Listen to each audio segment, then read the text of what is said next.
sponsorships and suggestions, email us at trendafricatv@gmail.com or call us on 773-312-0318 or 773-756-6678. Remember to also follow and like us as Trend Africa TV on Facebook so you can always catch us live. On Instagram as Trend Africa TV 123 or subscribe to our YouTube channel as Trend Africa TV and click on the notification button to watch previous shows. You can also visit our website for your African news, entertainment, fashion, and sports updates on www.trendafricaonline.net. Trend Africa TV, redefining Africa. My name is Eunice Cromwell, and I'm the business manager of the Ghana National Council. Make sure you always watch Trend Africa TV. Welcome to Africa. Good evening and welcome once again to another health segment on Trends Africa TV. We're very excited today. We have a fantastic show lineup. We are going to be discussing a tree translation service and also herbal medicine practices from Ghana. Let me give you a couple minutes to share this feed with your family and friends, and we'll be right back. Thank you for joining us.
My name is Eunice Cromwell, and I'm the business manager of the Ghana National Council.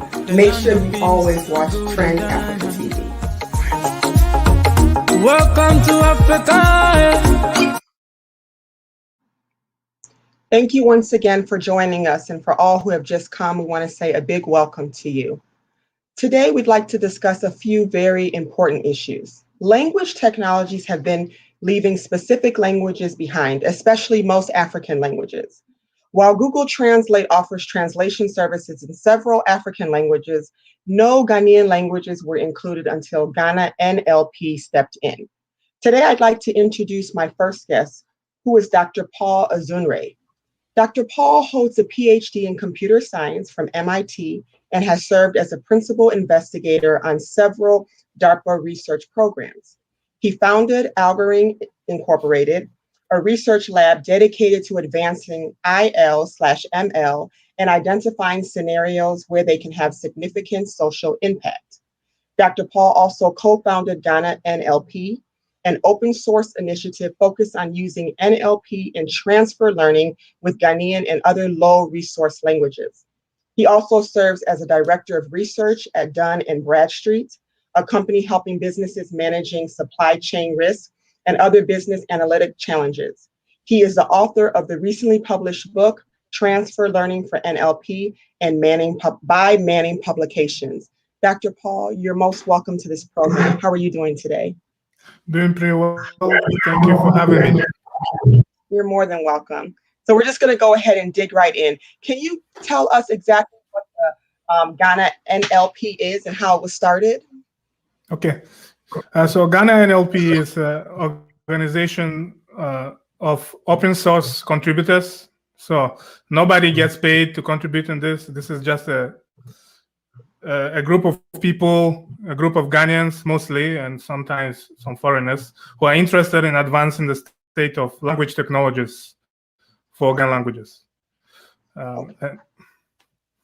For all different Ghanaian languages, or what languages? I know that on the LinkedIn, it talks a lot about Tree, but what other languages are available in this system? Well, our goal is to eventually include every single language in Ghana, and as you know, that there are a lot of them. But we are starting with the biggest ones just because there is available data to train the models. So we are training very big, computationally complex models, neural networks, and they require a lot of data. So English sentence and the translation in the language you're interested in. And so there are some languages for which this data is available, and there are some languages for which it isn't. So we are starting with the ones like the low-hanging fruit now. And our goal is to expand to the rest of Ghana and actually beyond Ghana to West Africa, because people are interested in trade. And of course, you know, there are other languages in Africa. We should be able to communicate with our Kenyan brothers and sisters, right? So the vision is very big. Mm-hmm. And so you say the vision is very big. So when you think about translation service, what comes to mind for me is people who are involved in any type of education, right? So if you're in a school or if you're in any type of business where you need to be able to maybe express yourself in another language, how easy is it to use your product to be able to do that? For instance, I'm a nurse. And so if I were to go back home and wanted to maybe do a focused assessment on a patient, how easy would it be for me to use this product to do that? So it will enable you. Before we did this, you wouldn't have any option apart from using humans. Right. Now you have an option which is not perfect. So I have to say this, it's not perfect yet. The initial product has some, it will have some errors and stuff, but it's improving with time. The app has ability for you to correct it. So if it makes a mistake, you can submit a correction. The system will incorporate it so that hopefully next time you can get it right. And so eventually we are going to be adding voice. So you can just speak to the app and it can speak to whoever you want to talk to, right? Right now it's still only text. Oh, okay. Right. Oh, wow. That's going to be really nice. Yeah, right. The voice one. So does it come with it comes with the spelling in the Tree alphabet? Because I know that when we're texting, if you're texting regularly, there are some letters and characters inside the Tree language that are not available like on a keypad, unless you have like a Tree keyboard. So does your spelling come correct, or is it going to just be basic? So when you input it in English, it outputs it in the local language with all the characters and accents correct. Now, the difficulty when you are typing in the local language, the difficulty is the operating system doesn't have some of those characters, right? And so then in that case, if you are on an Android device, so our app called Kaya is available on Android, you can get another app that another developer built. It's called Kasaharo. and you can combine it. It will basically replace the English keyboard with the local language one, and you can type directly in your local language doing that. In Apple, there are other developers that have the keyboard, but we will be moving forward incorporating also the native keyboard as part of the app. So hopefully with time, it will become easier and easier to do. To use, okay. And how much does this application cost for one to use it? It's absolutely free at the moment. You can just go to Play Store, Android Play Store. You can go to the Apple App Store. If you're on a MacBook or the Mac Mini, iPad, just find it, download it. It's free. It's ad supported. So we are hoping to.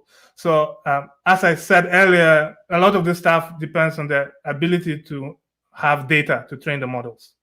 Creating that data costs money, and like running all the servers costs money. So we are hoping to use the ad revenue from the app to pay for all of these things, for the servers, for the data collection, and all of that. So we hope to keep it free, ad supported, free forever. Okay. Viewers, we're going to go ahead and dig in a little bit about the book that he wrote. But before then, I'd like to show a short video to give you a little synopsis of what this application can do. So hold tight and watch this video, and we'll be right back.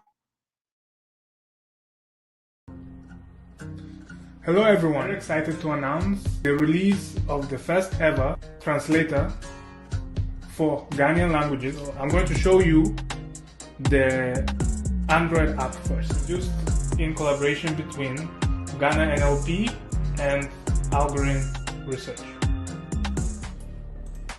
There are 4 languages currently supported, so we can translate between English and any one of 3 popular Ghanaian languages, Twi, Ga, and Ewe. Let's try something simple.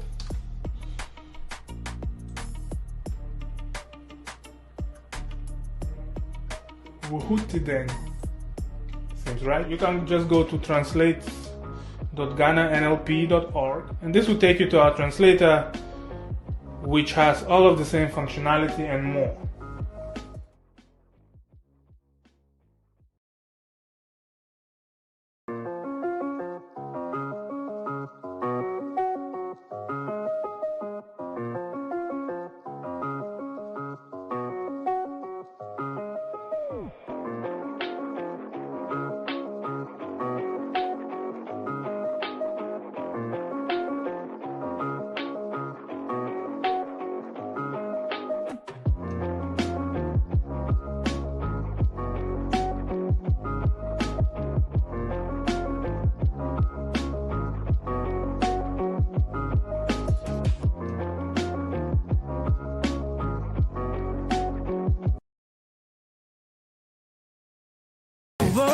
My name is Eunice Cromwell, and I'm the business manager of the Ghana National Council. Make sure you always watch Trend Africa TV. Welcome to Africa.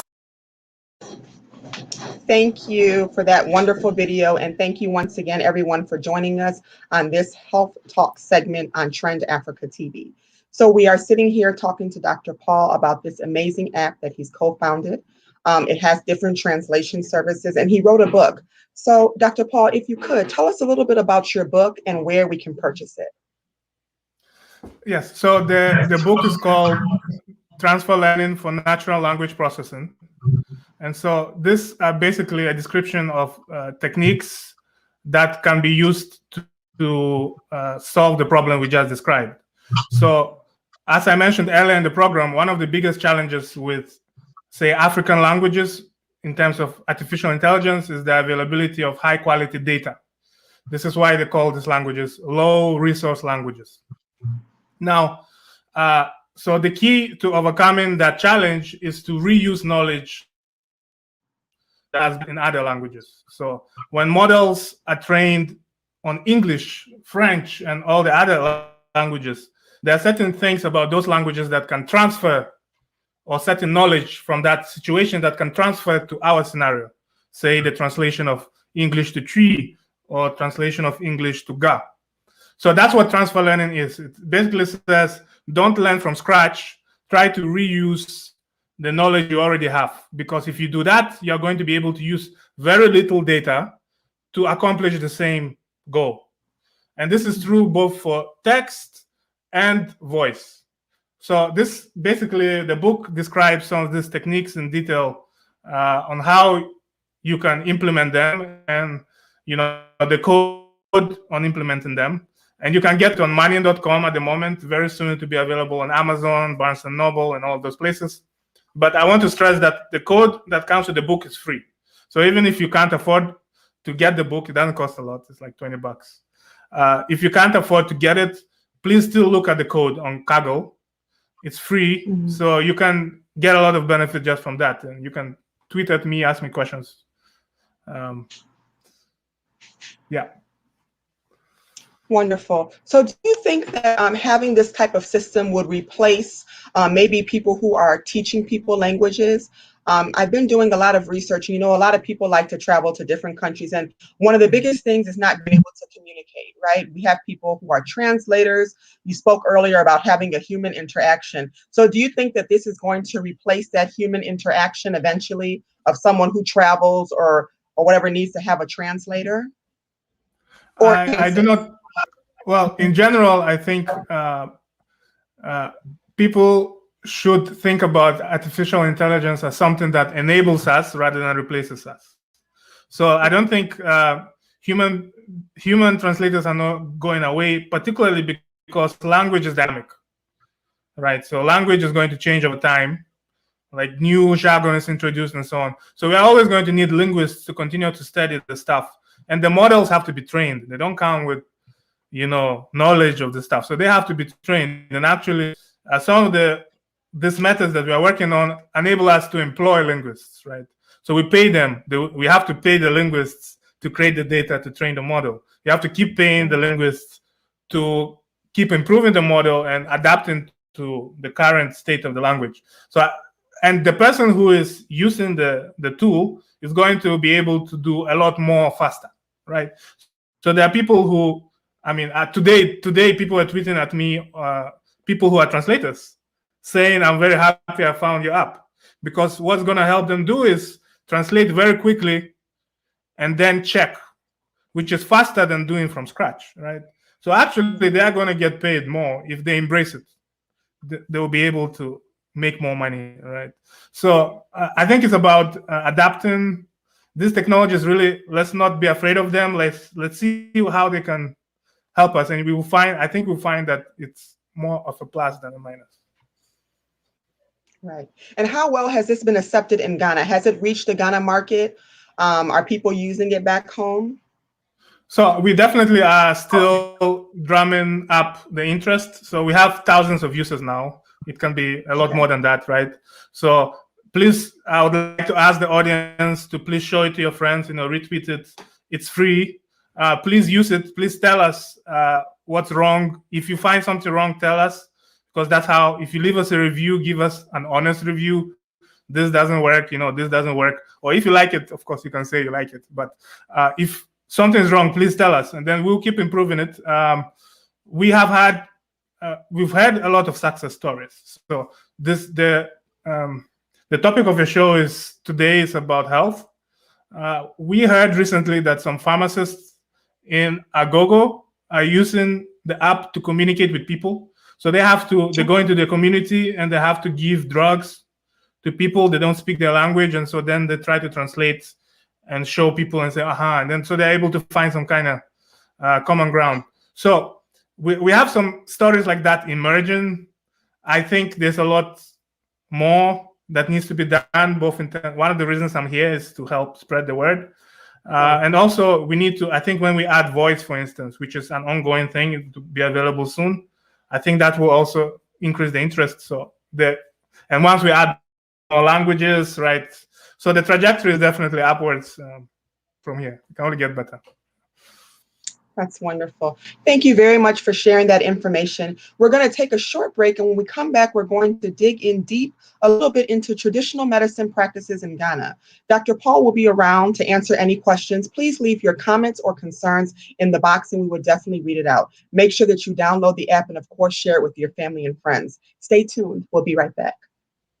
Check out this beautifully made artistry of coffee tables made from a combination of recycled tires, jute ropes, wood, and fabric to suit your style.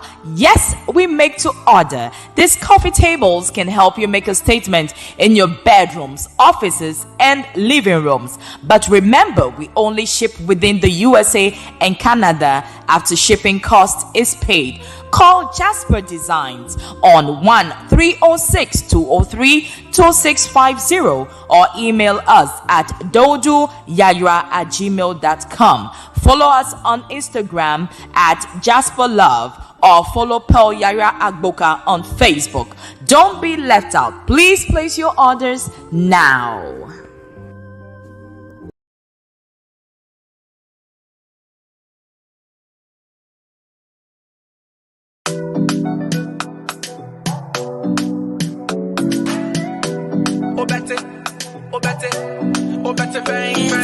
Pause a minute for today. Wash your hand clean and pray. Global epidemic day. Corona, people dying every day. Corona, it be virus. Mania, funny serious. Corona, yeah, virus. Echewa, we go lost. Wash your hand daily with running water and don't stop. Keep away from non-farm meetings and do something, bro. Pray for your enemy, pray for your family, pray for your country, yeah. Don't forget to keep clean with hand sanitizer. Pause a minute for today. Wash your hand clean and pray. Global epidemic day. Corona, people dying every day. Corona, it be virus. Mania, funny serious. Corona, yeah, virus. Echewa, we go lost. China, Japan, man down. Italy, UK, man down. United States locked down. What now?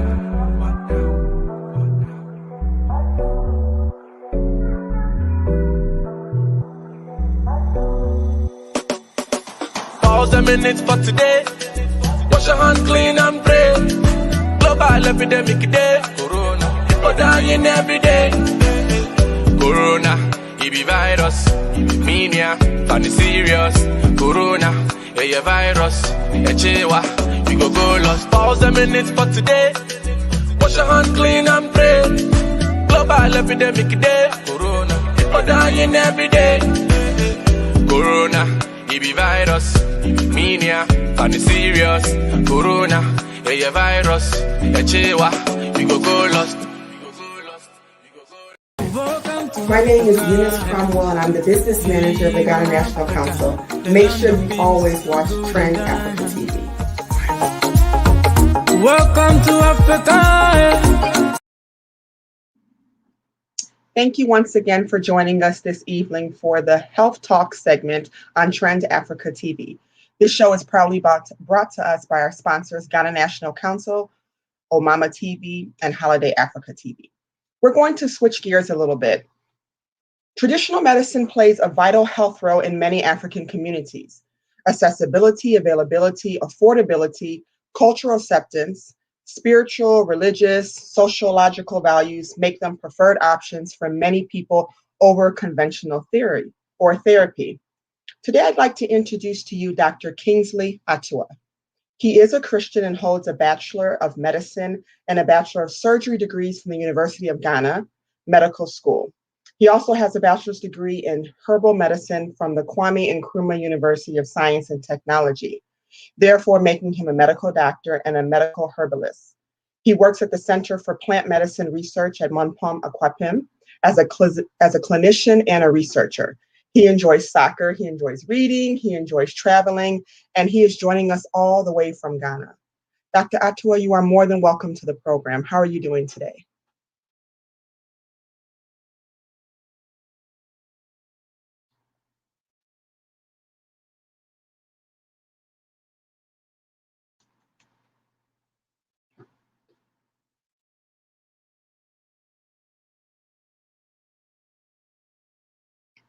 We'll take a quick break. Looks like we're having just a little bit of connect. Oh, there. Oh, okay. One moment. We're going to take a quick break. Looks like we're having a little bit of connection issue, and we'll be right back with you. Hold on one moment.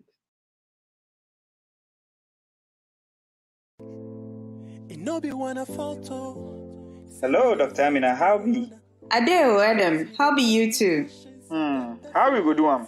At the course sake of the other time you talk, say you go explain the vaccines thing give me.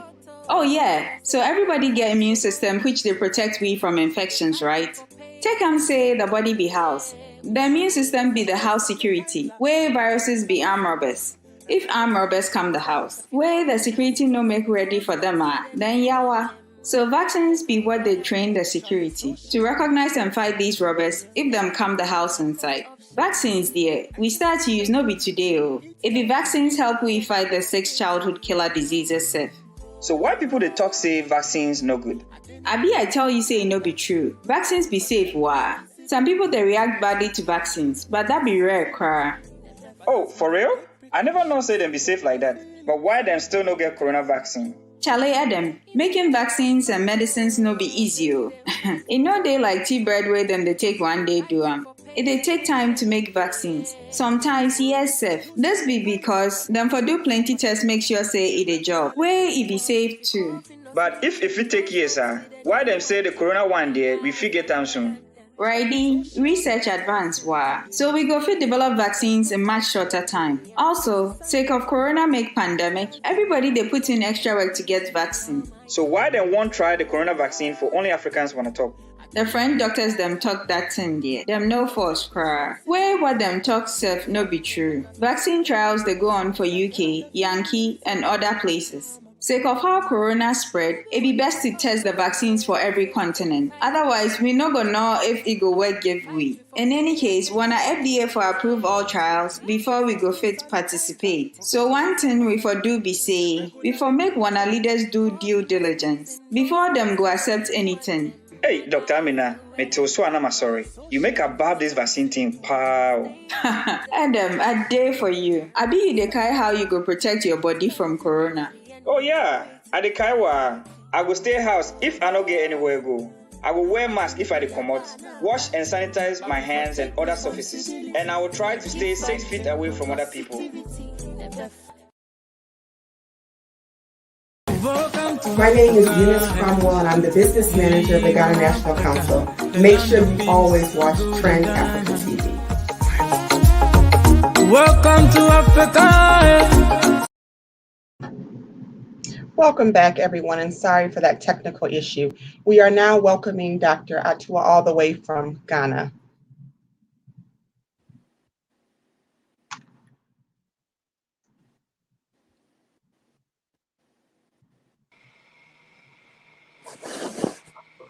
We also have joining us Mr. Bona, who combines investigative writing with the heart of experience and a caring teacher.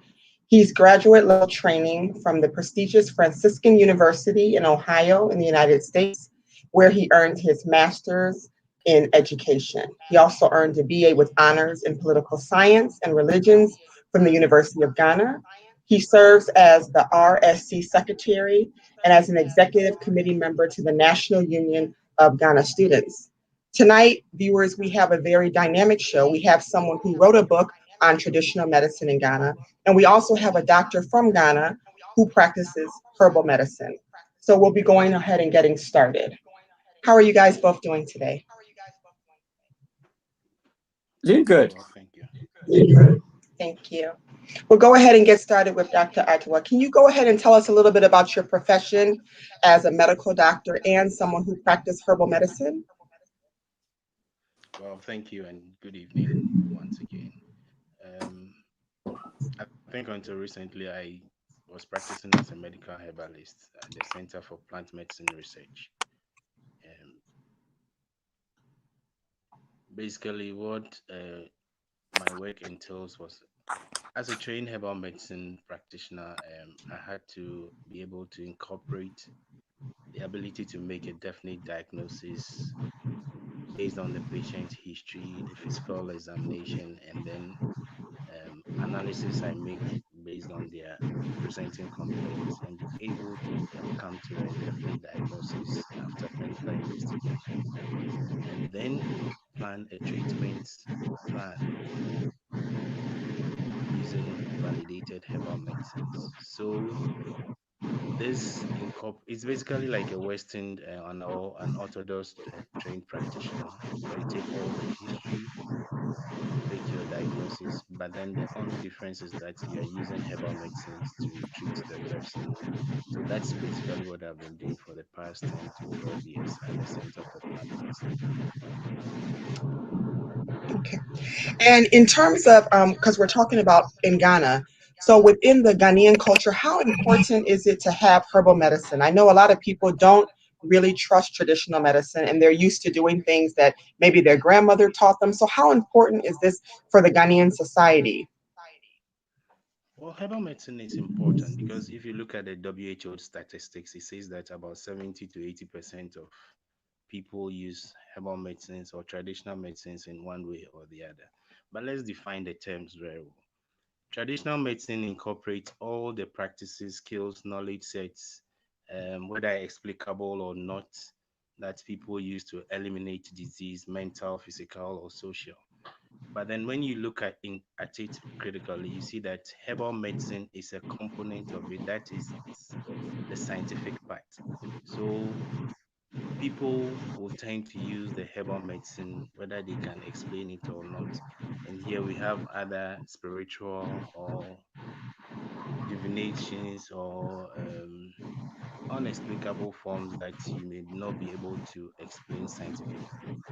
The only one that you can put science to it is the herbal medicine that is used in traditional medicine practice. Therefore, it calls that you must have someone who has the knowledge, who has been trained, who has the skills to be able to apply this in the training of the in the alleviation of the patient's illness or condition. This is important because it helps people to know that you cannot just use herbs because they are just natural. Just being natural doesn't mean it is always safe. There must be a rational use of herbal medicines. That is where we come in, so that if someone is marketing or promoting herbal medicine usage, there must be some science behind it. So when we're giving out the medicines, we give it out based on validations we've had from the lab, from scientific journals, from scientific findings, and be able to apply it to patients' illnesses. And that is what the Center for Plant Medicine research exists for. We don't just have to give people herbal medicines or natural medicines because they are easily available or accessible, but then they must use it in a safe context. So at the end of the day, they don't have any kidney failure or organ damage, so to say. That is why it's very important. Yes, that is very, very true. And I love the fact that you touched on people having side effects. I feel like a lot of people, when they hear medication that is herbal based, they forget that there's also signs and symptoms and side effects that can even potentially happen even from herbal medicine. And that's something that is very good for education. So, in terms of affordability, how affordable is herbal medicine compared to to other Western medicine, I should say? Well, thank you. I think herbal medicines are relatively very affordable and accessible. I'll not be able to put price or monetary tax on it, but this is something that someone can get right behind their backyard or um, around in the community. What we are moving towards is that all over the world, people are somehow running away or shying away from the orthodox medications based on the side effects. So if they can easily take herbs that are available around them and use them, the question is, what is the cost? And there's no cost. Anybody can walk into the bush and pick any herb they need or they have to use to protect themselves from diseases. But the problem now is that a lot of people don't know the science or the chemistry behind the herbal um, plants around. So it needs a lot of education. People must be careful because just because someone points a plant to you doesn't mean you can easily use it. There are plants that are very similar, but one can be toxic, the other one can be very medicinal and very useful. So even if it is available in the African context, we easily tend to say people tend to say that cheap things cost less, but cheap things can be very expensive. So if we are using herbs to treat our diseases, we must be cautious not just to pick anything from around us and use them to prevent diseases or alleviate our conditions. Thank you. And what made you decide to study this type of medicine? I need this one to come. It's curiosity, I would say. It's curiosity. I think when I was younger, you board the bus and you hear a herbalist selling a plant product that can cure everything from um, archaeology to zoology. So the question is, does it really work? Because if one medicine can cure malaria, can cure typhoid, can cure, um, let's say, diabetes, it makes you wonder whether this thing really works. So when I had the opportunity to study it at KNUST, one of my major interests was that I was curious to know what's in plants and whether they really work. And trust me, it really works. The reason being that in a herbal plant, you have a complexity of compounds. Let's take the plant Salix alba, for example. Salix alba is the plant from which we derived the chemical compound N-acetyl salicylic acid, which we commonly call aspirin. Now, this derivative or compound we got from Salix alba, we use it as a painkiller or an analgesic. But the same plant is being used as an antiplatelet for people with um, stroke or you want to thin their blood.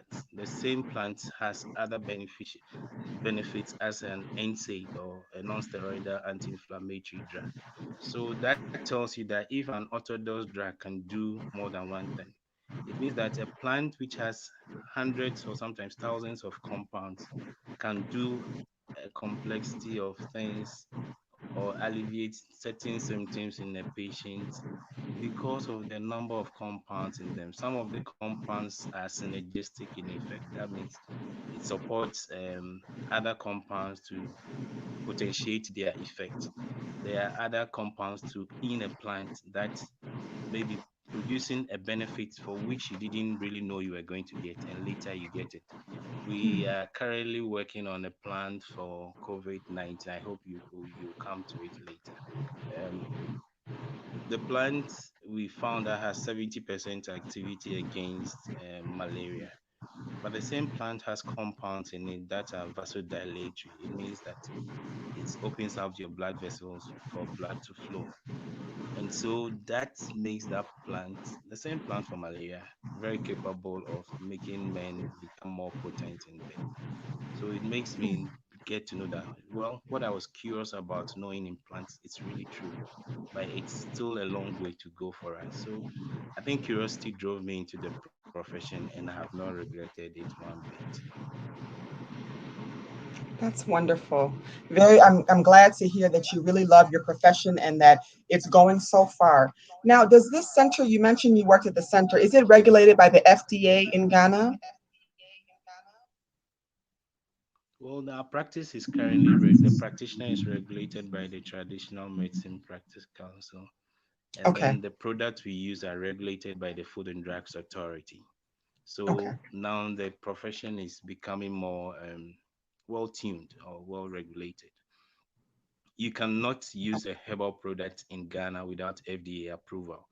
And for you to get an FDA approval, the center I work at must test your product, or you can do it at KNUST, where you must test your product to ensure that the compounds, the plants, the combinations you are using are safe, they are efficacious, and they are not going to cause any problems to people who use it. So all our products are mainly regulated by the FDA.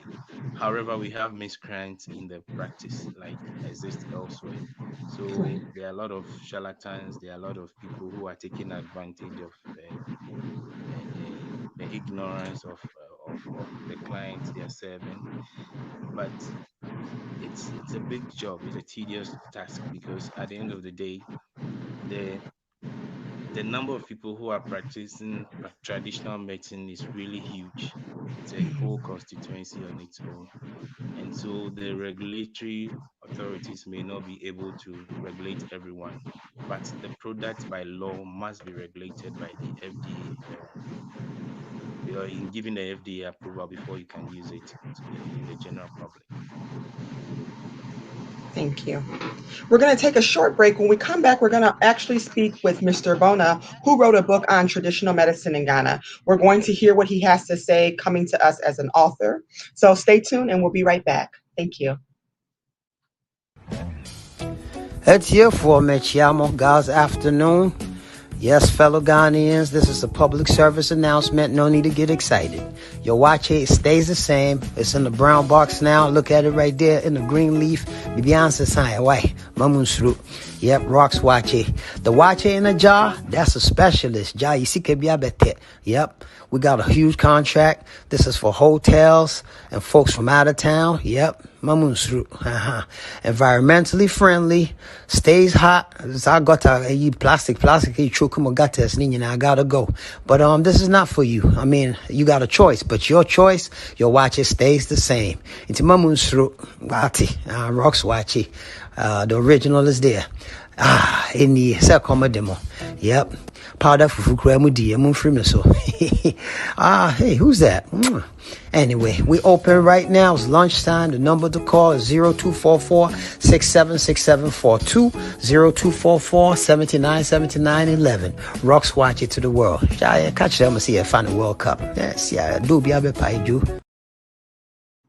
Hi, my name is Ochiame Kwame, the rap doctor. Coronavirus is a stubborn one, and because of this small virus, the whole world is on lockdown. But hey, hope is not lost. When you need a doctor, you mustn't go anywhere. All you have to do is to call mobile doctors. They will send a doctor to your home, send a fleb to come and take your blood sample. I will authorize the pharmacist to bring the medication to your home. Don't go anywhere. Mobile doctors will bring everything to you wherever you are. If you are looking for a discount, just call and give them this code OKMD and they'll give you an amazing discount. Mobile Doctors is my choice and I recommend it for you. For more information, log on to www.mobiledoctors.net. Mobile Doctors, the doctors in your home. My name is Eunice Cromwell and I'm the business manager of the Ghana National Council. Make sure you always watch Trends Africa TV. Welcome to Africa.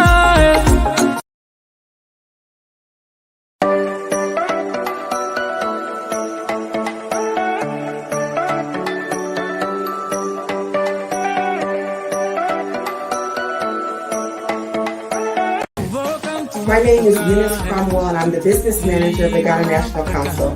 Make sure you always watch Trends Africa TV. Welcome to Africa. Welcome back, and once again, thank you for staying tuned to Trend Africa TV. The Health Talks is brought to us proudly by Trends Africa TV, Ghana National Council, Omama TV, and Holiday Africa. Next, we're going to speak about a book, Traditional Medicine in Ghana. We are joined today by Mr. Bona, and he's going to tell us about the book that he co-authored, what was his inspiration, and where we can find the book. Mr. Bona, you're more than welcome to our program this evening. Thank you for joining us. Thank you so much, Eunice.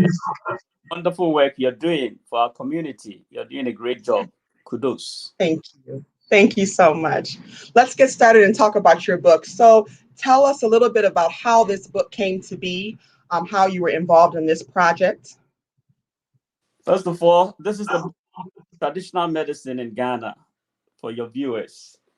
And talking about how I got involved in this book, it's a long story, but for the purposes of your audience, I'll be brief. Growing up, traditional medicine has been something that we have been discouraged to get in touch with, especially as we grew up in the Christian community. Because anything traditional was considered as juju or something that is devilish, evil. And this also stems from the fact that the colonial masters actually demonized this wonderful gift that God gave us. Because indeed, as you see in the Bible, Genesis 1, verse 29, God said that we should, he's giving us herbs for medicine and healing. And if you don't mind, I'll quote it so that people know that I'm not saying it from my head. Genesis 1:29 from the King James Version. It says, "And God said, Behold, I have given you every herb bearing seed, which is upon the face of all the earth, and every tree, in the which is the fruit of a tree yielding seed. To you it shall be for meat and also for healing." Ezekiel also talk about the same thing, how the traditional medicine is for, herbs are made for healing the plants. And as you are aware, before colonial or the white man came to Africa, we didn't have any orthodox medicine. Yet we believed over thousands of years, and this is what we've been using. But when they came, they demonized it because they couldn't understand it. And just to give you a little scenario, before I got into this project, I was very skeptical because my friend is he's an authority in this area, and your last guest will attest to this. He is the CEO of the Ghana Plant Research Institute, where he works, so he knows him, Dr. Bobby Berima. Because I'm a writer, I write so many books and I like research. So he told me he wanted to write a book with me. If I was very hesitant, but I went in and we did it. And I found it very stimulating and interesting. And just to put in a caveat, I did a luncheon in London. And my friend, who is a pastor, you may know him, that is, I don't want to mention the name. He decided to give me his premise for the luncheon. And I said he should be the chairman of the occasion. You know what? He refused because traditional medicine is not something that you can be part of. Because when other people hear me dealing or diving into something different. So basically, that is the reason why I got into this was because my friend asked me. And when I got in it, I found it very stimulating. In fact, it tells me how amazing God is and what gift God has given to mankind that we are trampling upon. Because as we go on, you ask me questions, so I'll let you know. Basically, every herb that you see, all the weeds at your backyard, everything is specifically has something to do. And you'll be amazed the kind of antioxidants and the type of compounds that you can find in these things. And indeed, every ailment, every sickness, God has provided a plant for that particular disease. It's a matter of researching. So I don't want to bore you with monotonous words, so I'll give it back to you.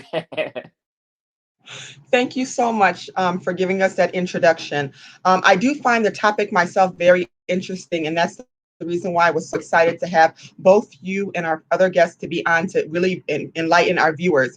And later on in the show, guests, we are going to be getting into a little bit of hypertension. We'll talk about diabetes, and of course, we'll talk about COVID-19 management, which Dr. Atua had began to speak about. So, Mr. Bona, I want to know, in terms of the creative process and even writing, I know that writing is not easy. So when you were doing the creative process and even doing your own research to be able to come up with the material on this, how did you find it?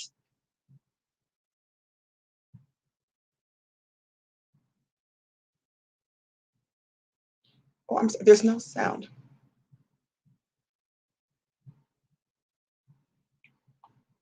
I'm sorry, guys, we're having a little bit of problem. I don't think that he can hear us, or we can't hear him. Give us 1 minute and we'll be right back. Sorry about that.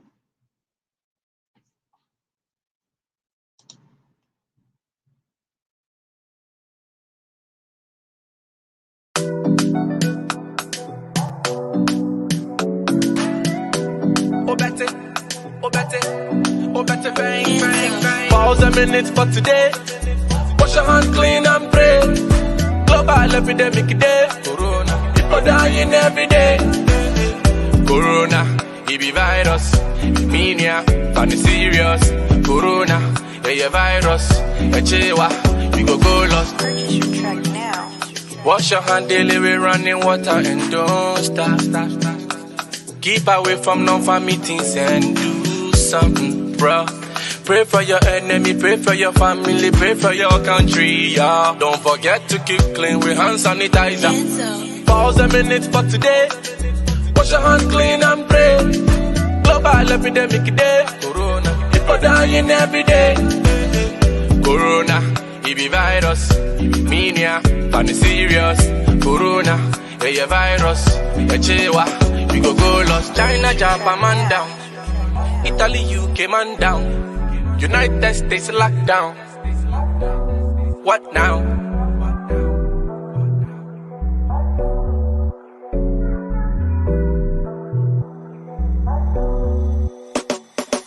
Pause a minute for today. Wash your hand clean and pray. Global epidemic day. Corona, people dying every day. Corona, it be virus. Mania, funny serious. Corona, yeah, virus. A chewa, we go lost. Pause a minute for today. Wash your hand clean and pray. Global epidemic day. Corona, people dying every day. Corona, it be virus. Mania, funny serious. Corona, yeah, virus. A chewa, we go lost. My name is Eunice Cromwell, and I'm the business manager of the Ghana National Council. Make sure you always watch Trend Africa TV. Welcome to Africa. Thank you and welcome back. Sorry about the technical difficulties. Technology is only as good as it is when it works. We were talking to Mr. Bona, and he was giving us how he did his research to develop the book, co-authored the book, Traditional Medicine in Ghana. So we'll go ahead and let him continue. Okay, Eunice, thank you. Thank you. Back. Yes, as I said, not much has been written on the subjects, books in terms, but these days you'll be surprised. Since 2010, actually since 2001, things have changed because that is when the United Nations got involved. And since United Nations, that is who, World Health Organization got involved, it's been like a mushroom, it's been growing. And just to digress a little, and you may understand why it happens. So that was a time of HIV and all that. It pretty much anytime there is no intervention that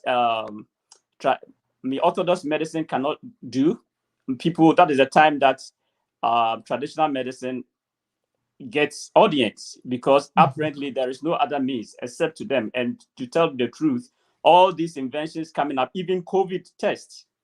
Does it surprise you that the one who found it is from Africa and all that? All these are ingredients from the things that we've been using from Africa that we don't actually respect. These are the things they brought in here to make all these COVID vaccines and all that. I'm sorry for digressing, but just to come back to your point, we also had to go to the people who practice it, ask them questions, and observe what they are doing, So that is what mainly is how we got our information. And you'll be surprised, some of the people are willing to give information, but with a caveat. They are not willing to give information to certain people, especially if they know that you are going to expose them or you are going to use it for something else, maybe to make means out of it. And they are very, very, excuse me to say secretive, but when it says secretive, it means everybody has to guard their own trade or their business. And in Africa per se, the one of the things that is not auguring well for more information is because of lack of patency. You patent because there's no patent. People give you their secret. Tomorrow is out, and everybody is doing it. But if we had something like a patent in Africa, we would have gotten a lot far ahead by now. So basically, that is some of the means how we got our information to right. And I know that by you being an author, a lot of stuff that is research, we apply it to our own daily lives. So would you say that upon doing all your research, because it was a topic that you were most interested in, have you found yourself using more natural or herbal medications in your own life than you did before based on your research? You bet. You bet. Indeed, I have. And to tell you the truth, when we talk about traditional medicine, some people have got a wrong notion of what traditional medicine is. When we talk of traditional medicine, even in Ghana or Africa, we have those who practice traditional medicine with supernatural means. Those are the fetish priests, the juju, and all those. And then we have people who are just practicing it with the knowledge of what plants and food can do. And when we talk about traditional medicine, basically, to tell you the truth, it's not just medication. It's not just medicine, it's food, because all the food we eat are all medication. For instance, pineapple has got a lot of antioxidants in it that can help you even prevent COVID, because it boosts your immune system. So basically, most of the food, indeed all of them, have some medicinal capabilities, and there are some of them that have more than others. So basically, depending on what is your issue or what is your problem, there is basically a medication for that. And to tell the truth, when you say traditional, it means local. So anything that is local is traditional, so long as it's not in a pill. It's traditional. The food we eat, fruits, vegetables, leaves, herbs, and all these things are all they have some level of compounds in them that actually help us to stay healthy, even as Dr. Atua made mention of. So do you believe in the combination of both local, as you spoke, local medicine, and and the medicine that's like Western acceptance, for instance, for like hypertension? Would you recommend or would you believe that people could take medication and do the food and the herbs and the plants all together to get an optimal response? Yes, we have to do both, because there are certain things that the medication cannot do. And indeed, it's not everybody that chemicals are good for. Some people are intolerant to some of these medications. And you know that once it's in a pill, if you read the label, you see it has a lot of side effects.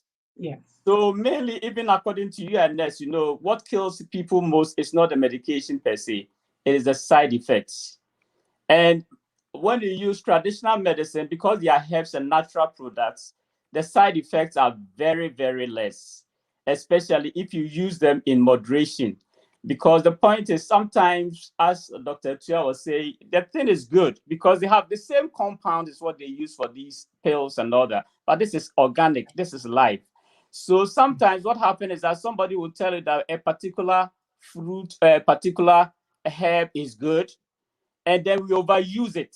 That is lack of, paying attention to dosage, because over dosage can also kill you.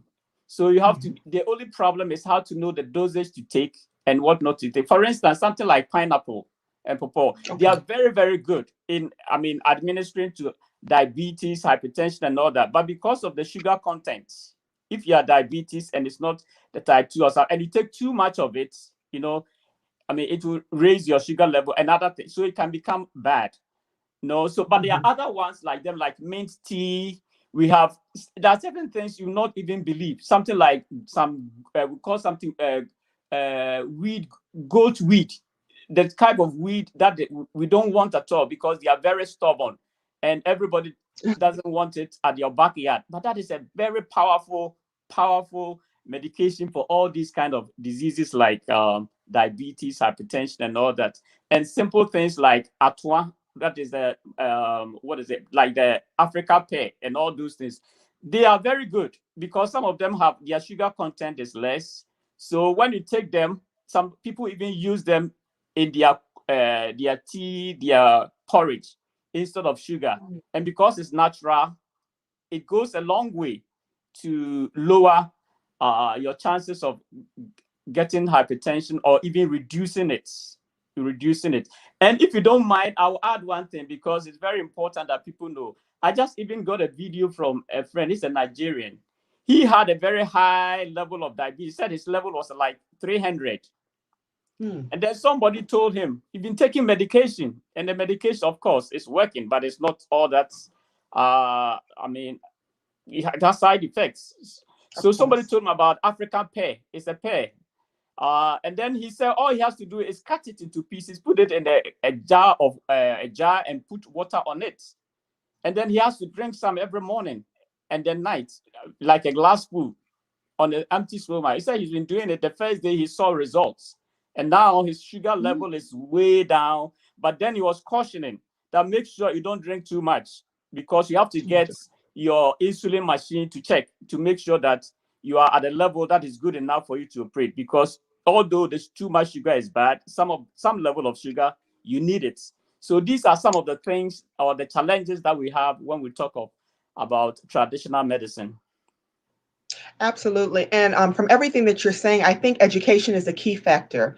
And everything, it takes a lot of education. So in terms of the people back home, let's just say that any normal person back home loves to do things that are natural. You know, Mr. Atwa even spoke about it before, things that you can just find around the backyard and things. It's affordable. People trust it because, as you mentioned, it's been going on for so many years. What are we doing to educate people so they don't overdo it? You know, what is our role in terms of healthcare providers or people who are writing and promoting these things? What can we do to make sure that people don't overdo it so they don't end up getting sick from the same things that are supposed to be helping us? There's a lot we can do. It all comes to education.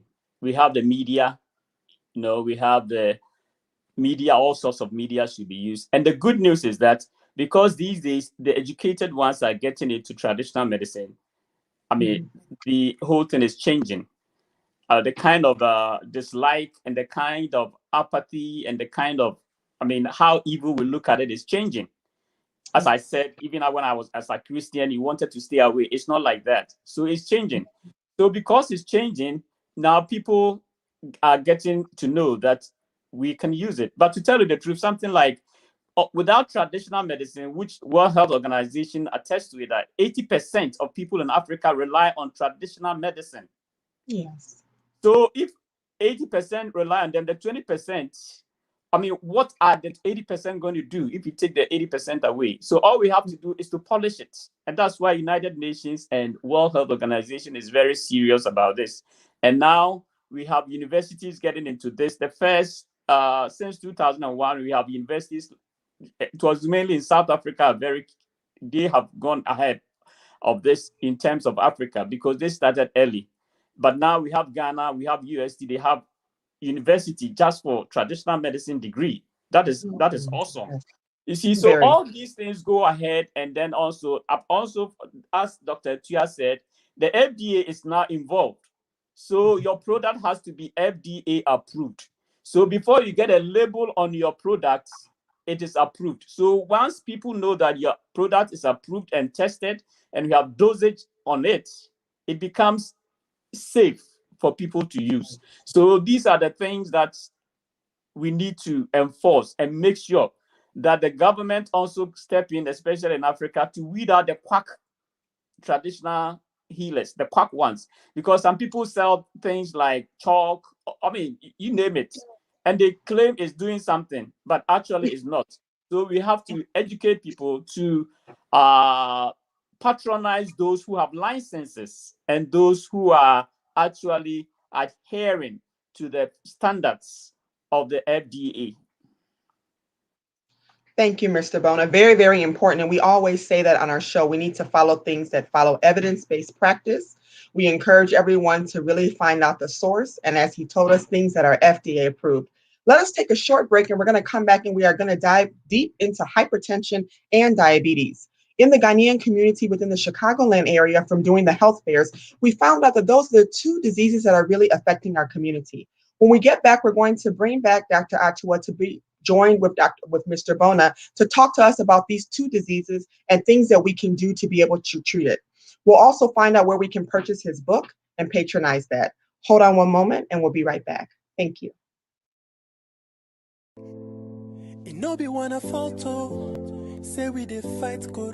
My guys, I want to discuss some 7 things where people they talk about Corona plus you.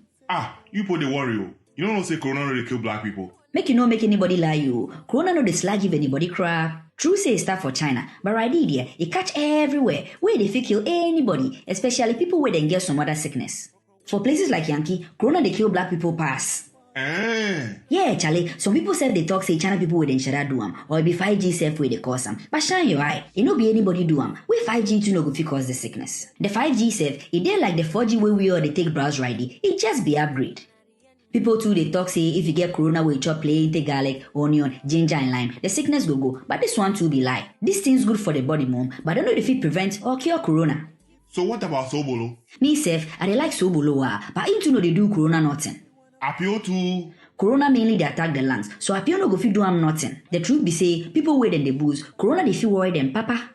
People too they talk say if you cut onions put your room, corona no go come there. But corona no they like mosquito, where go fit kill am plus coil. then how we go fit protect our body? Corona they spread where more people self get, where they no know. So Charlie, if you no get anywhere important go, make you dey house. But if you really for come out, then you for wear mask, then stay at least 2 meters away from other people.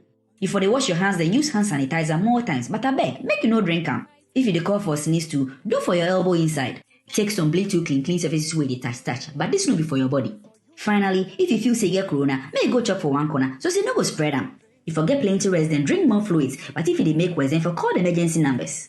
Charlie, this be all for today. But if I hear any other thing, I will come we could talk about them. For now, we will make sure say we go protect we, one family, one friends, then everybody from corona. We all for play one part, so say we no go increase the pressure where it dey want a healthcare system and want a healthcare professionals them at all. My name is Eunice Cromwell, and I'm the business manager of the Ghana National Council. Make sure you always watch Trend Africa TV. Welcome to Africa. Welcome back, and we are now going to be joined by both Dr. Atua and Mr. Bona. We're going to be talking about preventative diseases, hypertension and diabetes to be precise. We know that we've been doing the Health and Wellness Expo for about 4 years, and so we've had a good chance to assist our Ghanaian community. As a nurse practitioner, one of the biggest things that we have is we have people showing up with very high blood sugars. We have people who have uncontrolled hypertension. And we know as Africans, a lot of people would like to do things that are more natural. Also, they're afraid of side effects. Quite frankly, a lot of the hypertension medications sometimes do cause impotence and other things in men. So we did find that a lot of people did not want to take their hypertension medication. So if you could, both of you, could you enlighten us and tell us what exactly works in terms of hypertension and diabetes? I know Mr. Bona told us a little while ago about the African pear that was helping with diabetes, but what are some things that people can do naturally that will help with their hypertension and diabetes? Dr. Tia, you want to take that? But before Dr. Tia takes that, I want to, read you a quotation. I just pulled it from, it's a research that came out only 2020. The article is 2020. One of the reputable health journals. It says that diabetes, is called. We know that diabetes is caused by lack of insulin. That one we know. And also said a total of 463 million people have diabetes mellitus in 2019. That's in 2019. And then it was predicted to raise up to 578 million by 2030 and 700 million by 2045. So that means something that we need to do something about. And it said these are what causes. High blood sugar gives rise to many complications like diabetes, retinopathy, diabetic nephropathy, atherosclerosis, hypercoagulability, cardiovascular disease, and so on and on and on. And they said the World Health Organization has listed a total of 21,000 plants, which are used for medicinal purposes around the world. Among them, more than 400 plants are available for the treatment of diabetes. And I know this is a quotation from Dr. Shubham Kumar. He wrote the article with 4 other professors. So it is credible. Okay, and as you know, Dr. Tua will let you know. I mean, Ghana too, we have some of these plants are there. As you said, 400 plants of these things are available. Ghana has a lot of them, and all these things help to mitigate hypertension and diabetes. Because as I read from the quotation, you see that basically hypertension is the mother of most sicknesses. That's the mother. Yeah. So once you can tame your diabetes, you can tame your blood pressure, I mean, you'll be doing fine. So I'll let Dr. Tia take it from there. Thank you very much, Mr. Bonner. That was a roller coaster of information. Diabetes, and hypertension are two conditions that are overwhelming us nowadays because we are now having what we call a double burden of disease. We have not finished dealing with the infectious diseases, and then now we are having to deal with this non-infectious or conditions. And trust me, it's not easy now having to handle these conditions. Some 10, 15 years ago, when I came into practice, we were only handling malaria, typhoid fever, and so on. But now, I would say 7 to 8 persons that out of 10 that enter the consulting room are either coming with hypertension or diabetes, and some of them are coming with their medications. A lot of the orthodox anti-diabetics or anti-hypertensive drugs. How do we prevent this? I think if you look at research, the NIH website will even tell you that a lot of these two conditions, most of them have an underlying risk factors that we need to modify for us to be able to curb down the burden that we are having. I don't want to get excited and be mentioning the plant names because many times when I speak on forums like this, people tend to call in and want to know more about the plants, or I'm not advertising anything. But for the sake of education, I think to prevent hypertension and diabetes, we need to look at some of the risk factors that have been identified as causing hypertension or diabetes. And one of them is sedentary lifestyle. Gone are the days when we used to walk to our farms. We used to walk miles or a lot of kilometers before we get to our farms. Now from my house, I get into my car, I go to the office, close, get into my car, drive home, or get into a train or bus and get home. So it means we are not doing much, any form of exercise or much intensive activity. So one thing that we must change, whether Africans or whites, we must learn to be very, very active. And the protocol or the recommendation is that at least we do 30 minutes of exercise 3 times a week. At least a minimum of 30 minutes of exercise 3 times a week. This is dedicated time, not just stretching and walking and saying you are modifying your lifestyle. We must. I remember when I was in university, I wrote an article, an exposition on the topic, "You are what you eat." I think one major reason why we are having this double burden of disease is because we are eating almost everything at any time.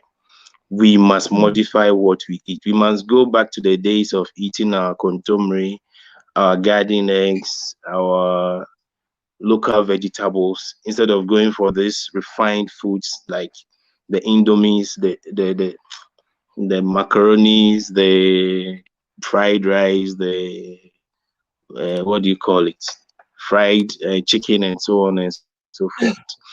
Now, once we're able to modify this thing, can I go on? Of course. All right. So once we are able to modify these things, we also have to bear in mind that we need to have rest. Because when I travel outside, I see a lot of my colleagues running around doing 3, 4, 5 jobs a day, and they are sleeping like 2 to 3 hours and back on the road. This will put you at risk of diabetes. And we have this thing we call, it's a triad, a metabolic X syndrome. When you have high blood pressure, you tend to get diabetes at the end of the day, and you tend to also build up a lot of cholesterol. So these triad always tend to move together when you get one. So getting one predisposes you to the other two. So to prevent the three from occurring, you must take a conscious effort to exercise, to eat well balanced diet, eat a lot of vegetables and fruits, taking a lot of water, and have adequate rest. Now, what happens when you have diabetes? The two diseases are different, have different pathophysiologies, or what makes them come about. So we can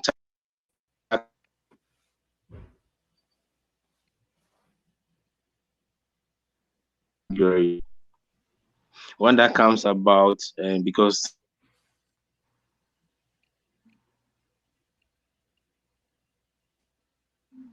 go the orthodox way by getting replaced in his body. So that is a type 1 diabetic, and he must get the insulin to help him get better. But when you look at the other type, which is an acquired form, that person has type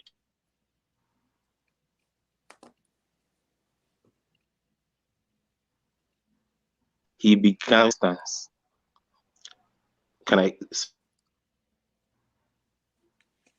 sorry, Doctor, the line is just a little bit not clear. So such a person is from using the herbs or using the orthodox medications. Now, Mr. Bona was making a very important point, which I agree to, that we can use our herbs to improve our health when it comes to diabetes. But we need to move to the stage of what we call integrative medicine, where the orthodox side must respect the herbal medicine side, and the knowledge from both sides must come together, and then we'll be able to apply them to help our patients. Because I have patients that we've put on the herbal medications or herbal products, and they've not gotten better. We need to use the orthodox medications alongside. Bear in mind that the drug and the herb can have some form of interaction. So that is the point I'm praying we get to. And this is practiced in India, in China, in Germany even. So, and even in Japan.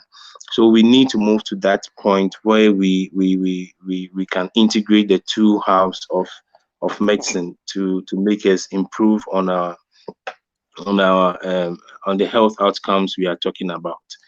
When it comes to hypertension, again, based on the pathophysiology of the condition, we know that someone with hypertension may benefit from herbs, or the herbs may not work, and so may have to take the orthodox medications. And this has come to my knowledge through the years of practice, that you don't have to always be stuck to one, because if it is not working or the side effects of one are disturbing you, you need to look at the other side and see what you can do to help you improve your health. This is the little I'll say about hypertension and diabetes. I believe as questions come up, I can add more. Thank you. Yes, and you mentioned that whenever you speak on these type of platforms, people want to know, and indeed, our viewers are very interested to know. So where can they find all this information? And also, Mr. Bona, where can we find your book so people can also read and understand the research behind all these things that we are doing? I, for one, am very interested. You talked about risk factors and predisposing factors. One of the biggest things that a lot of us are all facing with is obesity. Through COVID-19, a lot of my patients have put on weight. I mean, we've all not been able to walk around and exercise. So one thing that I always find that is very, very interesting is that we want to know safe ways to lose weight, right? So where can we find this information? We'll start with Mr. Bona. Please tell us where we can find your book so we can be able to purchase it and learn more about this topic. Yes, the book can be got from Amazon, and it's printed, and so you can also order it from Barnes and Nobles or any of your local bookstores. You have to. There's Traditional Medicine in Ghana by Ochre Bona, and also Dr. Kofi Bobi Berema. So it's all over the place. And also, to come back to your question again, and also just to let the people know that our book basically doesn't give you like go and eat pawpaw and you get healed. No, it's only education, trying to throw more light on what Yes. gift God has given us that we are throwing away. And we also try to explain to people what's the difference between those who practice traditional medicine by supernatural means and those who just practice and also some of the precautions and a whole lot of it's very good for classroom work. It's basically classroom work. And it's a big first step of information, but the book is written in a very simple language that somebody in class 3 will also be able to understand, because we know that it is such an information that we need to know, because it is a special gift that God has given us. We need to cherish it. And as you said, we need to drum it so that people will get to know about this. And as Dr. Chia also said, the integration is very, very important. Integration, because when we talk about traditional medicine, we are not telling people to leave the orthodox medicine and go after traditional medicine. No, they are supposed to work together as they do in China. Chinese grow very long. They grow, they're very long. As Dr. Tua said, Japan, Japanese, some of them live over 220. They want to die, they can't die. Because of these practices, because they use traditional medicine, and traditional medicine mainly is local products. And as Dr. Tia was also saying, like plants and herbs, that could be scary, because especially when you hear the botanical names, you wonder, what is this, what is that? But to tell the truth, after the research and seeing that, I've seen that almost all the food that we eat, especially the spices, because the leaves, they are the medicine, the leaves, like moringa, prekese, common food that they gave to our mothers when we were in Africa. We know when somebody gave birth, they will make some particular soup, they use some leaves, and then they get so much blood that they are able to get enough breast milk and all that. All these things are in the common fruits that we eat. Pineapple, hibiscus, they are all there. So what I will tell others is that when you are eating, just look at the label and see what is there. As Dr. Tua said, we need to exercise, and we also have to get some rest. But above all, we have to avoid fatty foods, because they are the things that are causing hard clots and all that. So even if you are eating those things, you need to do certain things that will thin your blood. And some of them are very simple, something like putting lime or lemon in your water. That can help you a lot, because as antioxidants, that can help to get away all the blocks in your system, in your veins. So when we hear of traditional medicine, as I say, we shouldn't be thinking our mind shouldn't go so crazy. They are very simple things, local things, like the okra, tomatoes. You'll be surprised. Just from now, just look at some of the things, the antioxidants that these food that we have not been eating, and then going for fried rice and all the chicken fried and all that. So that is what I will add. So even if you are eating those things, you need to get some of these things to balance it, so that your system will not be clogged. There will be something like detoxification. It will be able to clean your system from time to time. So that is what I will add for now. Thank you. Dr. Atua?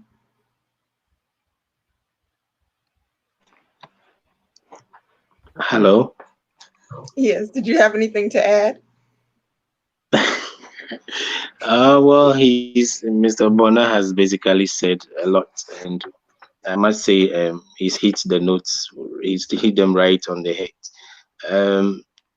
I don't know about you guys abroad, how you get the herbs, because sometimes when we are sending herbs to people abroad, we have a lot of difficulties, and I don't know much of the herbs you have available there. But yes, there are herbs that help. For instance, local garlic. The scientific name is Allium sativa. It's been found to thin the blood. It's a very good blood thinner. And, people with hypertension more often than not have the underlying issue with cholesterol clogging their blood vessels. So it means that your heart has to pump against a higher resistance. So eating foods that have garlic in them has been found to be very useful. I think that can be common abroad. I don't know how common it is to get your bitter leaf. Yeah, my challenge here is I can mention the herbs, but I don't know how easy it will be for you to get access to them over there. So if people want them, yes, we can be of help through you. If they need certain things they have to use to boost their health. Please, we are not prescribing these herbs for you to use and put away your drugs. For you to use a herb, contact a medical herbalist, contact a pharmacist, contact a medical doctor, contact someone who has authority on the subject before you decide to use a herb or move away from your orthodox medications. I'd like to add that, yes, sir. Yes, Mr. Bonner. You've been so generous and so humble, but just finish what you're saying.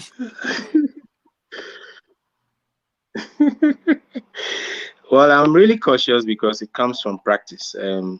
When you mentioned herbs, I remember I told my patient that instead of using sugar, he should try to use honey, because honey is like a natural sweetener. And my patient put away her drugs and jumped on honey like crazy. And before I realized her sugar level was skyrocketing.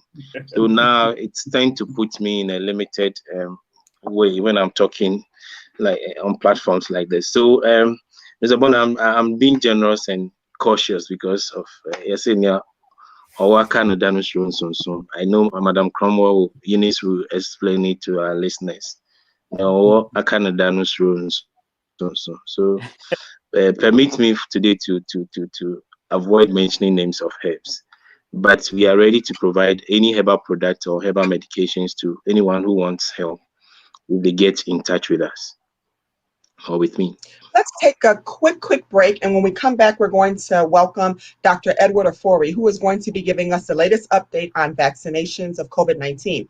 Remember, there are new vaccinations that hit Ghana, so he has a lot of interesting information. Stay tuned, and we'll be right back. We'll also, once again, circle back to hear about our tree translation service, as he's still in the green room waiting to answer any of your questions. Stay tuned. We'll be right back. Charlie, this corona thing slow everything down, eh? When all this go end, make a call Dr. Amina say she get some information. Hey, hello, Adam. I hear from you, Chao. How be you and your family? We all be cool, oh. I hope say you be fine too. I call ask some questions about coronavirus. Sure. What things you want to know? I hear say corona medicine they wait them to hide them. Me self I hear, but it no be true. Plenty research they go on to find corona medicine, but this usually they take time. Researchers too, they try some of the old medicines, and some they show good promise. We for hope say the hard work will pay off soon. So what about medicines where people they call immune boosters? Then they fit prevent or cure corona? How about if I take plenty vitamin C and D? As with all infections, your immune system they help fight corona. You go fit take some food supplements support your immune system. But if you dey chop balanced diet, you dey get enough nutrients. No research they so say taking plenty supplements will protect you from corona. The medicines them they call immune boosters too. Nothing they show say them go protect you. And what about vaccines? Yeah, vaccines they help, but that usually be to protect people them no yet get the disease. Plenty research they go on to find corona vaccine, but this usually they take time. People self-start talk say vaccines no good, but that no be true. It be sake of vaccines where some diseases like polio no they worry we again. You know what? The vaccine matter there. I go take my time explain them later. Oh, okay. So how we go protect one body from corona? The best way be say you for day house as much as possible. But if you for come out, you for wear mask then day at least 2 meters from other people. You for make sure say the mask they cover your mouth, then nose all. You also for wash then sanitize your hands more times, then make you no touch your face. Take some bleach to sanitize your surfaces. If you feel say you get corona, you for quarantine yourself. You for rest plenty, chop well, then drink plenty fluids. But if you know they make better, then you for call the emergency numbers. If you get corona, it no they mean say you go die. More people they recover cry. Yeah. We all for follow these simple directions. So say we go protect we and other people from corona. And we no go overburden one of healthcare professionals than healthcare system. Hey, Dr. Amina, that you shack rough. Hey, Adam, Sean that thing. Which madam then the kiddies give me? My name is Eunice Cromwell, and I'm the business manager of the Ghana National Council. Make sure you always watch Trend Africa TV. Welcome to Africa. Welcome back. And for those of you guys who pay attention to our show, you know that Dr. Ofori is no stranger. He's always on our professional panel. He is an assistant professor of pharmaceutical sciences at Chicago State University. He is a pharmacist by training. His research focuses on drug discovery of neuropsychiatric disorders, including schizophrenia, depression, and substance abuse. Dr. Ofori, thank you once again for joining us. How are you this evening? I'm doing great. How about you? Very fine, thank you. Awesome. Go ahead and give us the latest updates on the vaccinations, both for Illinois and also for Ghana. Okay, so let's start off with the United States. As we speak, 116 million doses have been administered, ranging from the COVID vaccines that comes from Moderna, Pfizer, and Johnson & Johnson.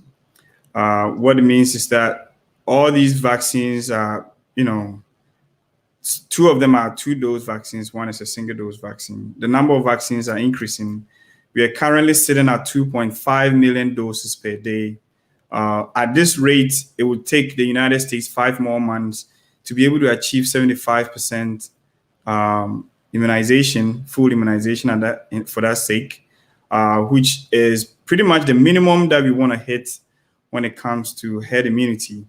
What that means is that we need to stay safe for this period of time until everybody gets vaccinated. However, the CDC recommends that individuals who are fully vaccinated can, meet and they don't have to wear the mask. However, if you have to be in company with other people who are not vaccinated, you still have to keep on your mask as we try to keep other people safe. Going in the same vein, we realized that there was a recent, finding from the European Union, which includes Germany, that reported that the AstraZeneca vaccine was associated with blood clots in certain individuals. Because of that, vaccination in countries such as Italy, such as Finland, were paused until further investigation to make sure that everybody is safe. As we speak, I think as of yesterday, the European Union Medical Association actually came out and declared that the AstraZeneca vaccine is safe and effective, and therefore most of these vaccinations have resumed. If you go back to Ghana, the Food and Drugs Authority or the Ghana Health Service did not halt the administration of the AstraZeneca vaccine that we secured, the 600,000 doses. Now, it wasn't halted, it was still given during this period of investigation because the WHO had come out to say that the vaccine was still safe and effective. Ghana is not the only country that has benefited from the COVAX vaccines. We have countries such as Ivory Coast, Nigeria, even in the Caribbean, some of them have started benefiting from the COVAX vaccine distribution. However, there's been a lot of uproar, especially in Ghana, regarding who is supposed to receive the vaccines. It appears that the way you see in the United States, where you have different categories and different phases, the phases are existing in Ghana, but they're not really clearly executed, and therefore it's becoming a little bit clouded and it's not transparent, which is something that we urge people who are in charge to make sure that the vaccination distribution is fair and it goes to people who really, really need it. The main areas of distribution or main areas of target includes the Greater Accra region, Central region, and Kumasi, which is the Ashanti region. So these are highly endemic areas, and for that matter, that's why these places have been prioritized to receive the vaccines. So there hasn't been any new batch, from my understanding, when it comes to the 600,000 doses. They're still the ones that has been given out. A lot of people are expressing hesitancy when it comes to vaccination, which is no surprising because of what has happened in the past. We need to increase education in that sense. Platforms like Trend Africa TV, platforms like TV stations in Ghana in particular should try and bring people on board to educate the population, answer the questions, and that will convince more people to be ready for the vaccines. And you mentioned that if you have your vaccine and you're around people who have their vaccine, you don't have to wear a mask. I also believe that CDC said that if you have your vaccine and you're in contact with someone who has COVID, you don't have to quarantine. Is that correct? That's absolutely correct. So they're relaxing the rules when it comes to as people are getting vaccinated. At least there are 3 countries that have minimum of 25% vaccination as we speak now. Israel is the prototype when it comes to vaccination in terms of COVID-19, which has demonstrated that if you have at least 80% of your population vaccinated, you will see that hospitalization and therefore the spread of the virus drops drastically. And this is something that everybody wants to model after. So yes, there's been relaxation in terms of how you quarantine and how you handle people who have been exposed to the virus because of vaccinations. And is the recommendation, Dr. Ofori, to still double mask? Because I heard it once before, it was really heavy, maybe, I don't know, 2-3 weeks ago, but watching the news right now, I don't hear them really say that much about it.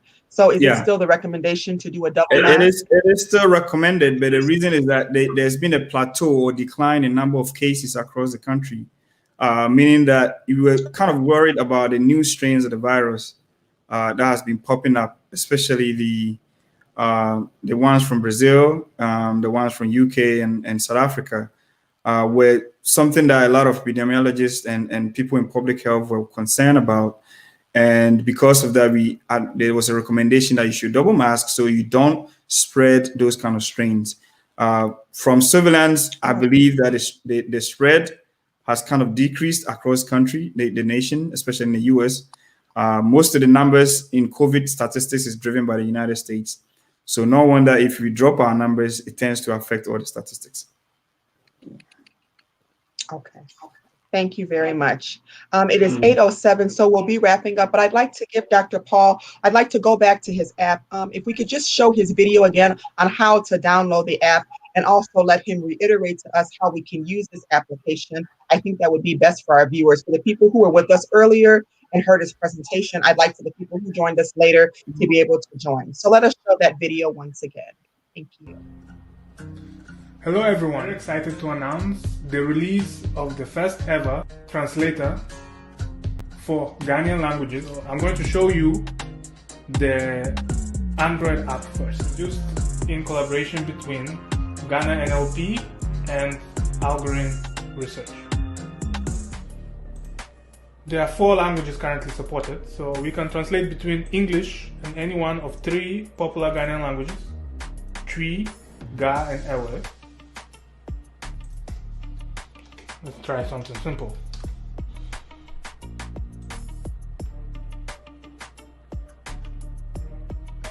Wuhutiden. Seems right. You can just go to translate.ghananlp.org and this will take you to our translator, which has all of the same functionality and more.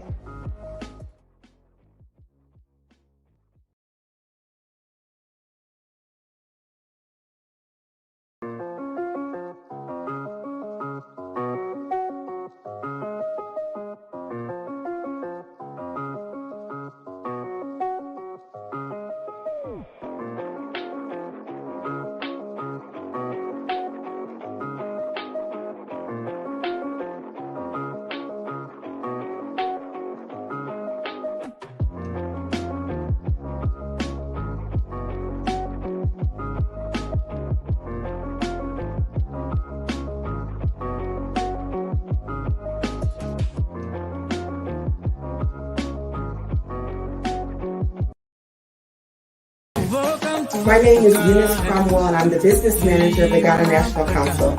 Make sure you always watch Trend Africa TV. Welcome to Africa. Thank you very much. Trend Africa TV is always big in promoting and exposing all things concerning Africa. So let me first start by saying that how proud we are about this application and how we want to see it grow. And so I encourage all of our viewers, please download it, even if you are fluent in the language. It'd be nice to help your children, people who are born here, people like me who can't understand or speak the language. We are very excited about this application, and we want to make sure that everyone gets to use it very well. So Dr. Paul, if you may, I'm giving you a chance for your closing remarks. Tell us again where we can find your application and any closing remarks you have for us today. And once again, thank you so much for taking your time to come and share all this great information with us. Thank you so much, Eunice. Thank you for having me and for showing the video. So just to reiterate, you can go to the Google Play Store right now and type in Khaya, Khaya, and download it for free. You can also get it at the Apple iOS store. If you're on iPad or you're on MacBook Pro, you can download it and use it for free. We will soon make it available on Microsoft devices. And even if you just have a web browser on any device, you can go to translate.nlp.org, and through your browser, you can do the translations. So I would really encourage you to use it. It's free. So just show it to your friends, try it. There's a way for you to provide feedback to us. So if if the app is not working very well for certain kinds of sentences, please let us know, and so that we can improve it for you. And this includes all the new features that we'll be adding, including the voice, including being able to take pictures of written text and transforming that to digitized text. This is very important for us to participate in because, as you know, most of the things in today's world happen online and happen in the digital world, right? So we need our languages represented. We need to be contributing our votes to the global knowledge online, because that's how, we stay relevant, and this is how our culture is preserved. And so I welcome everyone to join this new age and this new revolution, and it's a very exciting time. I agree. And as we are all aware, last year was the year of return, and then it became the beyond the year of the return. So as we are all inviting people to come and invest and settle in Ghana, it is very important. Communication is imperative. That is what actually drove me to even do more research on this application, because if you have someone who wants to invest millions of dollars in your country, and the biggest caveat they have is not being able to understand the local language, we all lose, meaning all of us as Ghanaians. So let us just keep that in mind. Let us know that all of us everybody in the diaspora is looking forward to seeing the developments and better things in Ghana. So this is going to be able to help us tremendously. Dr. Paul, once again, we really appreciate your presence. We will be having a virtual health fair in the future, and we'd like to invite you to come back to talk to our viewers once again. Thank you, and have a wonderful night. Thank you for having me. Thank you. We'll go on and we'll hear the closing remarks from Dr. Ofori. If he's still with us, I know Dr. Ofori had to step off. So if he's still here, we'd love to hear his closing remarks. If not, we can go ahead and hear the closing remarks from Dr. Atua, because he's in Ghana and the time is very late.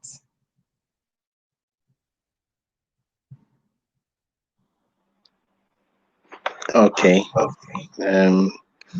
Thank you for having me on, Dr. Cromwell. My closing remarks goes to 3 or 4 people. The first group of persons I'll say hello to and ask their indulgence is my fellow Prof. Doesn't Mean It Is Bogus. I remember when I was in China, we were talking to a professor in surgery who practices traditional Chinese medicine, who says that the West think that they are the most stupid people because they practice traditional Chinese medicine. But how foolish would they be if they've been using TCM for all these years and it doesn't work? So it means that we also have something good in our traditional Ghanaian medicines. What it needs or calls for is that we need to commit ourselves to more research. We need to be tolerant of the profession. I know there are charlatans out there, but other professions need to respect that people are using the herbs. Therefore, we need to come together and find out what really is in the herbs that people are using and whether it is effective or not, instead of just saying that all herbal products cause kidney failure, or we attribute all sorts of things to herbal medicines or traditional medicine. That distinction has to be made clearly, that herbal medicine is different from traditional medicine. With herbal medicine, there is science behind it, but with traditional medicine, It encompasses all the practices, whether explicable or not, that is the local people may use to promote their health. The other people I'll talk to is clients, people who use herbal medicines, or people who are sick in one way or the other, whether for preventive purposes or for curative purposes. Please know the herbs you are using and make sure you are using the right herb to protect yourself. Just because we are in COVID times doesn't mean you should use any herb you get access to in the view of boosting your immune system. Please be careful with what you use, because just because it's natural doesn't mean it is safe. There are some herbs which are really toxic and overdose it. The last person I would like to, or the institution I would like to talk to, is government. We need to commit funds to researching in herbal medicine. We need to look well at integrate the foods that we left behind, that these are colonies that we thought they were bad, which our ancestors lived on, and they lived for longer ages. We need to really go back to these things and commit funding to it. We need to look at the issue of patenting the herbal products, because they have herbal products that are very useful that we can send to Ghanaians or people around us or abroad who benefit from the herbal products that we are really finding that they are really Ghanaians, so that in future we can even sell the knowledge and then benefit from it. Let me give you an example. When children have retinoblastoma, which is a cancer of the eye, there is a plant called the Madagascan periwinkle vincristin or vimblastin, which is used currently to treat retinoblastoma or certain form of cancers of that sort.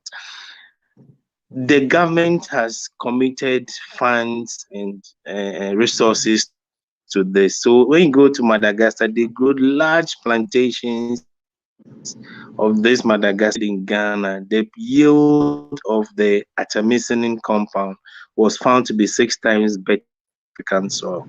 What are we doing about this? We are still importing this something that we can easily grow here and get the compounds for use in our, but we are not committing funds to it. So I would like to urge the government to put more money into it so that research funding into the herbal products can go on, because it is my dream that clinical research into herbal medicines will grow bigger than it is now.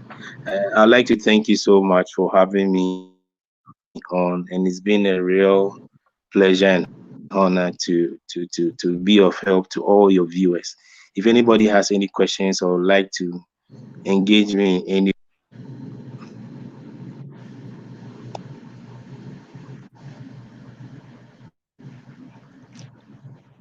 Thank you very, very, very much.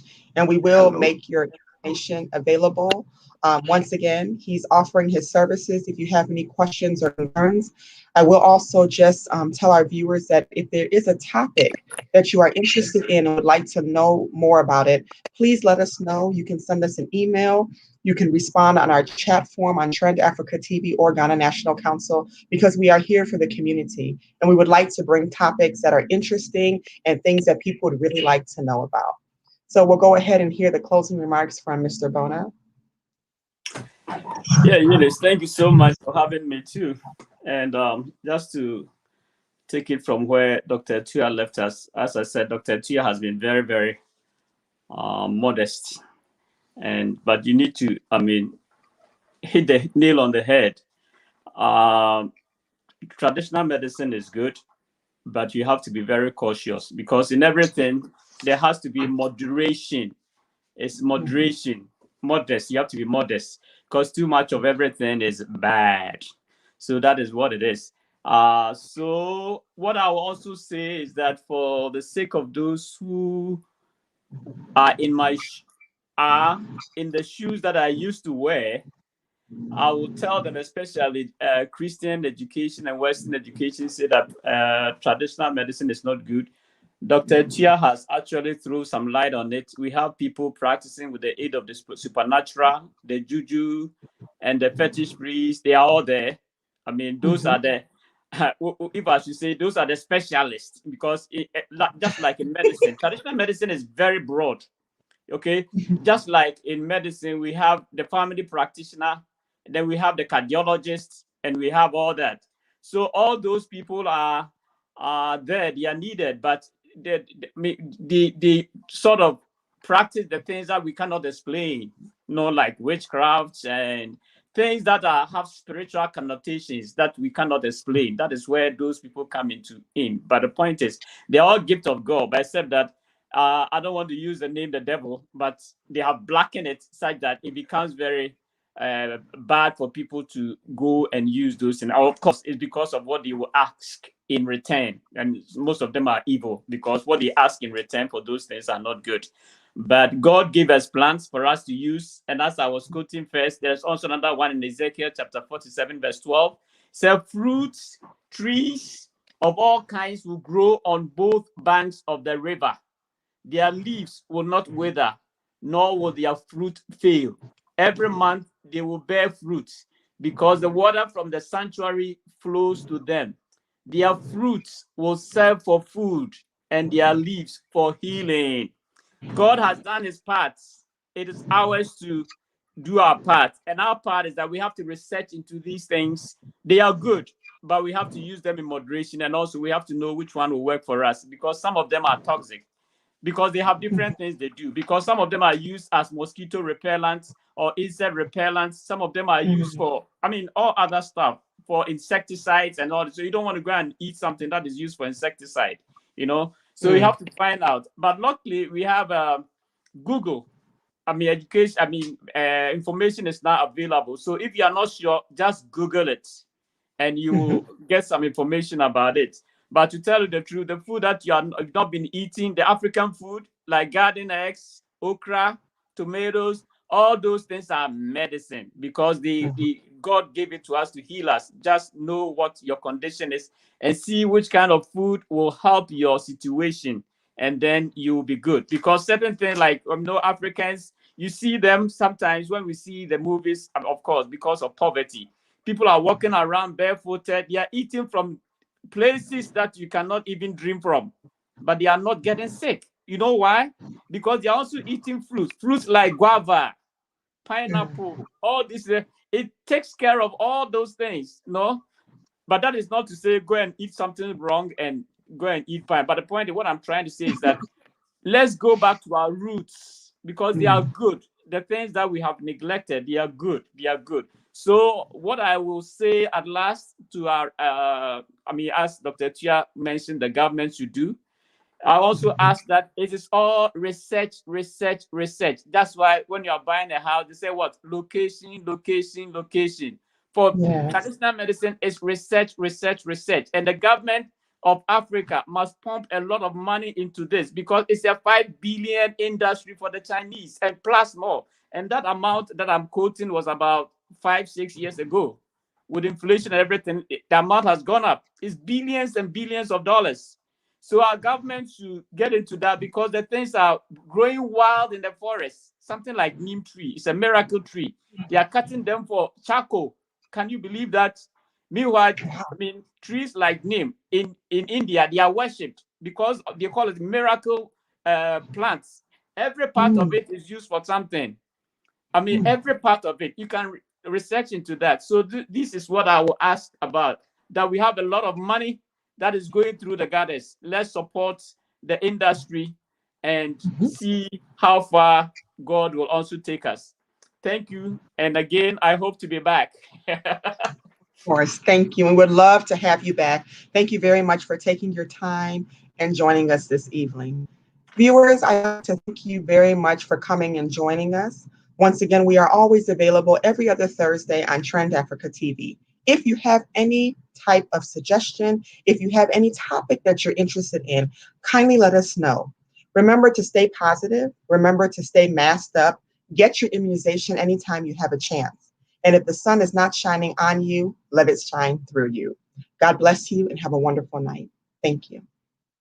What it do, my people? It's your boy Kingsley Ego B, aka King the Preacher, aka the Peacemaker, aka the joy of the people is my peace of mind. You are now watching Trend Africa. Don't touch that dial. If you won't touch her. Come on out there. Keep watching Trend Africa. We are here. Africa has come to stay. Don't touch that dial. One love. Keep watching. Ratata. Hello there. Welcome to Trend Africa, where we give you the best of live streaming across all states in the US. We also do web designing, event planning, emceeing, app creating, and promotions. Or if you want to shoot an advert for your business or a show, you can contact us on +1 312 0318. For more information, you can visit our website at www.trendafricaonline.net and also on our social media platforms at Trend Africa TV. You can download our app Trend Africa Online on the Google Play Store and App Store. Trend Africa, redefining Africa.